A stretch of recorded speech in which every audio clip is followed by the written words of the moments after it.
आप बताइए, एक समय ऐसा आया कि नहीं आया कि 5 बजे के बाद पटना शहर घूमना मुश्किल था। और इसलिए आजकल जो लोग बोलते हैं कि जंगल राज नहीं था, नहीं था, अरे तुम तो उस समय पढ़ भी नहीं रहे थे, पैदा भी नहीं हुए। और मैंने वो समय भी देखा है जब किसी शोरूम से गाड़ी को निकाल करके किसी की शादी में बारात में शामिल होने का भी हमने मौका दिया। और नीतीश जी के राज में उजाला आया कि नहीं आया? मोदी जी के राज में आगे बढ़ा कि नहीं बढ़ा? कि ये जो मीसा जी हैं, ये मीसा जी का नाम मीसा क्यों पड़ा? क्योंकि लालू जी जेल में थे जब ये पैदा हुई। अपहरण उद्योग था कि नहीं था? डॉक्टरों को उठा लिया जाता था कि नहीं उठा लिया जाता था? तो बोलो, बिहार में अंधेरा छाया था कि नहीं छाया था?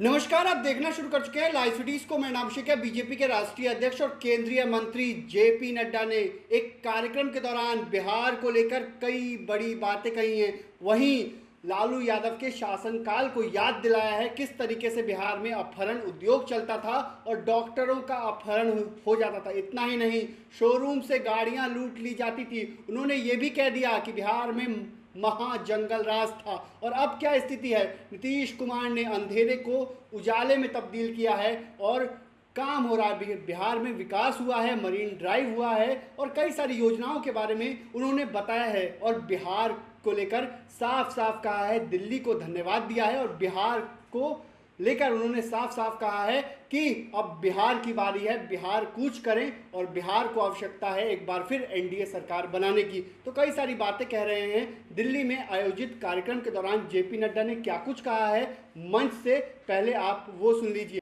लेकिन मुझे खुशी इस बात की है कि सब ने बिहार को ताकत देने में कोई कसर नहीं छोड़ी और यही हमारी आवश्यकता है।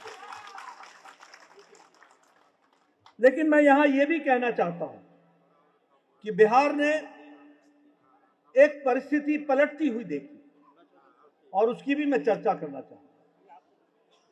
मैं जब यूनिवर्सिटी में पढ़ता था तो हम कहते थे A to F, A to E, all Jha, all Jha.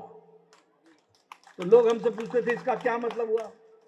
मैंने कहा हमारे प्रोफेसर है अनिरुद्ध झा, हमारे प्रोफेसर है बेचन झा, हमारे प्रिंसिपल है चेतकर झा, हमारे प्रोफेसर हैं दिवाकर झा, यानी और सभी प्रोफेसर्स।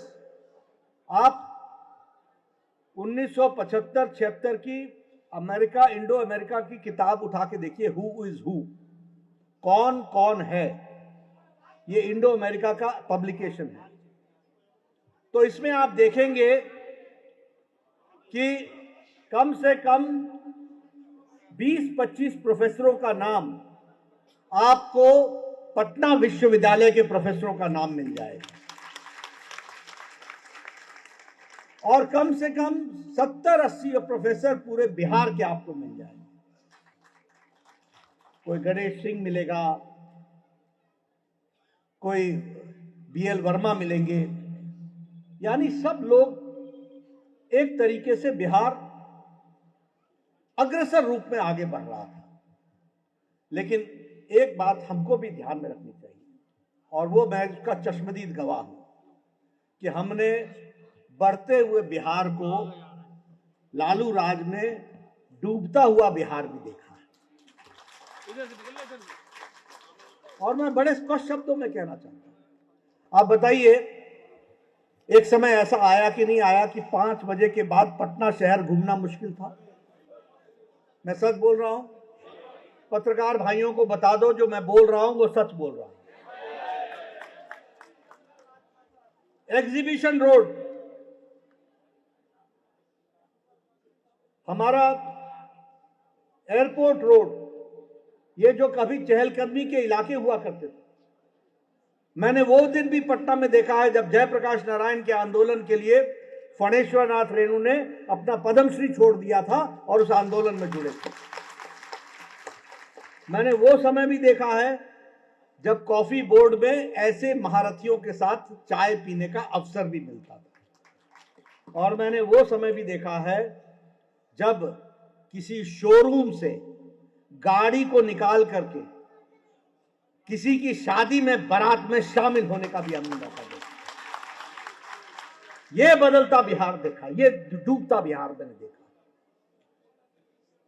और इसलिए आजकल जो लोग बोलते हैं कि जंगल राज नहीं था, नहीं था, अरे तुम तो उस समय पढ़ भी नहीं रहे थे, पैदा भी नहीं हुए थे।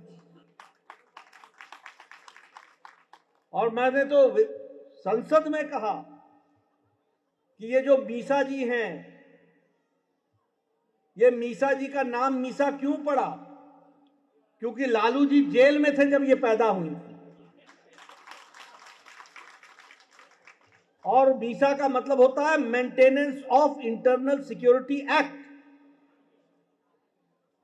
तो maintenance of internal security act में जेल में थे।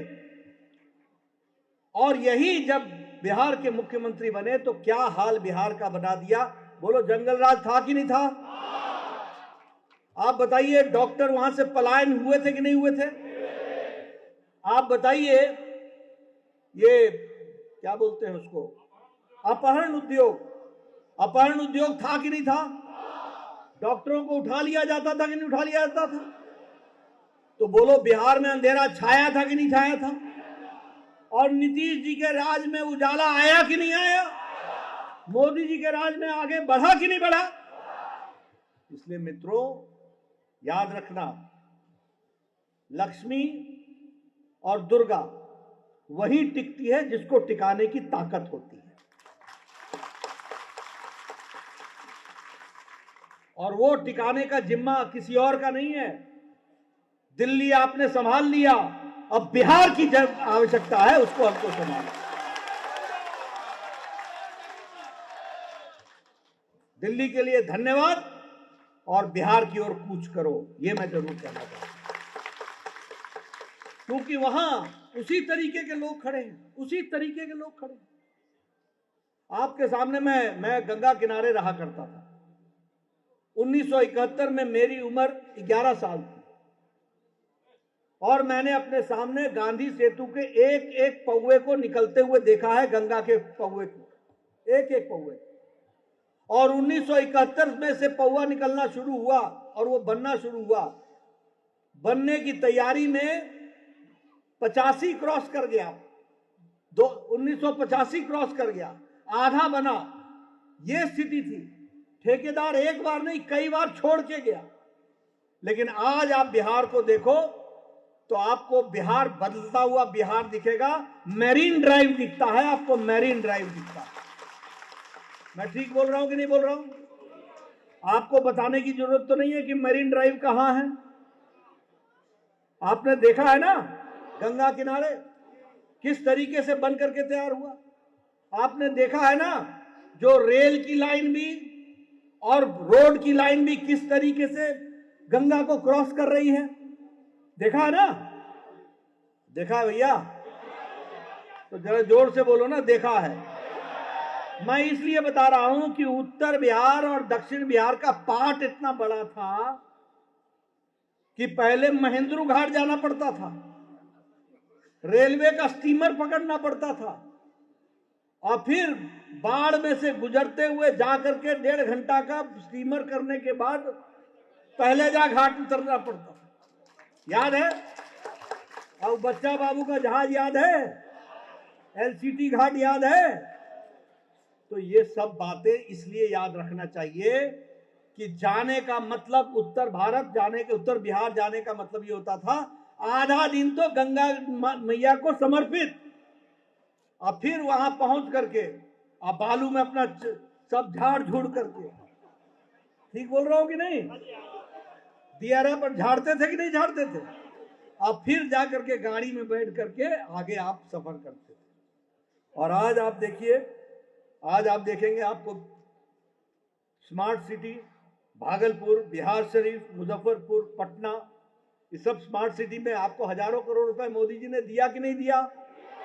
उसी तरीके से अब गोरखपुर सिलीगुड़ी एक्सप्रेसवे, यानी सारे गोरखपुर से लेकर के सिलीगुड़ी तक पूरा उत्तर बिहार को कवर करता हुआ उस जाने का इंतजाम बिहार से नॉर्थ ईस्ट को जोड़ने का काम हुआ। पटना पूर्णिया एक्सप्रेसवे, ये सीमांचल रीजन को पूरा जोड़ने का काम हो रहा है। पटना बेतिया एक्सप्रेसवे और उसके साथ साथ बक्सर भागलपुर एक्सप्रेसवे और अमस दरभंगा एक्सप्रेसवे, ये सारे काम मोदी जी के नेतृत्व में बिहार में चल रहे हैं और नीतीश कुमार जी इसको पूरा कर रहे हैं। तो आपने सुना है कि किस तरीके से बीजेपी के राष्ट्रीय अध्यक्ष जेपी नड्डा ने मंच से बिहार को लेकर कई बड़े ऐलान किए हैं। वहीं लालू यादव को लेकर मीसा भारती का नाम भी लिया है और किस तरीके से उन्होंने बताया है उस समय क्या महाजंगल राज था, अपहरण उद्योग चलता था, किस तरीके से अंधेरे में था, बिहार डूब रहा था। ऐसे में नीतीश कुमार ने किस तरीके से डूबते बिहार को उजाले बिहार में तब्दील किया है, इसको लेकर भी बड़ी बात कही है। मंच से जेपी नड्डा ने खूब कहा है। बने रहिए लाइव वीडियोस के साथ, हमारे यूट्यूब चैनल को सब्सक्राइब करिए, को लाइक करिए। धन्यवाद।